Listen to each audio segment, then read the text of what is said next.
சுமங்கலி பெண்கள் மகாவிஷ்ணுவின் தேவியான மகாலட்சுமிக்கு செய்யும் சிறப்பான வழிபாட்டு பூஜைதான் இந்த வரலட்சுமி விரதம்.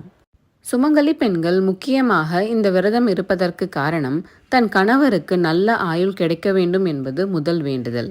அதோடு கணவரின் வேலை, தொழில் சிறப்பாக நடக்க வேண்டும் என்றும், அதன் மூலம் நல்ல முறையில் செல்வ வளம் கிடைக்க வேண்டும் என்பதற்காகவும், குழந்தைகள் மகிழ்ச்சியாக இருக்க இந்த விரதம் மேற்கொள்ளப்படுகிறது.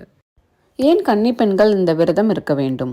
ஒரு பெண்ணின் வாழ்க்கையின் மொத்த மகிழ்ச்சியே அவரின் கணவரிடமிருந்துதான் கிடைக்கின்றது என்பதால் கன்னி பெண்கள் தனக்கு நல்ல கணவன் அமைய வேண்டும் என்று இந்த விரதத்தை ஏற்கின்றனர். வரலட்சுமி நோன்பை கடைபிடித்தவர்கள் பெரும் பயனை அடைந்தார்கள் என்று புராணம் கூறுகிறது.